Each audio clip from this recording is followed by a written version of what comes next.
everyone complains they don't have enough time. Enough me time. They don't have enough free time. Time for their hobbies, time for their passions, time to get in shape, time to learn something new. We've already talked before about how we actually have more free time now than in any other population in the past. Of all recorded history, we don't have to copy books by hand, plow our own fields with a mule, or hell, drive to the grocery store or bank anymore. Let's do a little back of the envelope math here, just to find out how much free time we actually have. Okay, there's 24 hours in a day, right? That's 168 hours in a week, 8,760 hours in a year. Now, some of those hours are spoken for, of course. You get a good 8 hours of sleep, that's 2,920 of the 8,760 gone.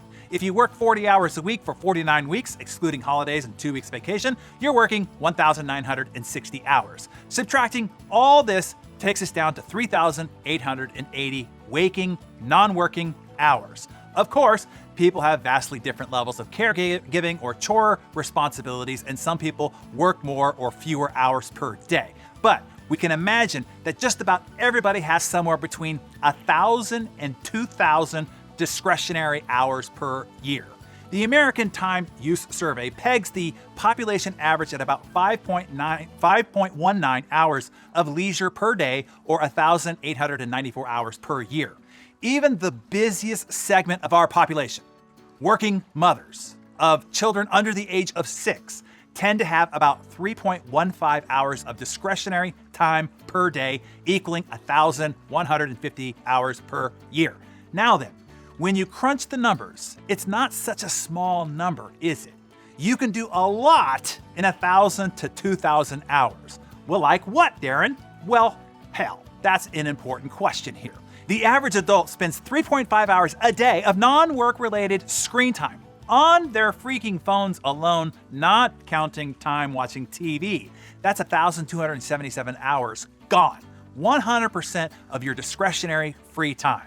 Only 2 hours a day, giving yourself 1.5 hours a day to screen suck your face off, is 730 hours in a year, or 73% of a busy person's discretionary budget. What else could you do with that 730 hours? People always spout such things as learn a foreign language, learn to play the guitar, train for a marathon, write a book. Well, according to the Foreign Language Training Program, English speakers can reach general professional fluency in related languages such as French, Spanish, or Danish in about 600 to 750 hours. Basic competence as a rhythm guitar player can be achieved in 625 hours. Training for a marathon requires about 10 hours a week for 16 weeks. That's only 160 hours total. People who participate in the National Novel Writing Month each November, which requires writing a 50,000-word novel in 30 days, often devote about 3 hours a day to this pursuit. That means somebody could crank out a very rough first draft of a book in about 90 hours. Double that for editing, so that's 270 hours per book, which means you could write 2.5 novels during that same 730 hours. But instead, you Netflix and chill, or you doom scroll news online, or you dumb scroll social media, or you just generally procrastinate, dilly-dally, overschedule trivial obligations, attempt to multitask to your detriment, or don't hire inexpensive and more expert labor to delegate non-vital and unenjoyable chores.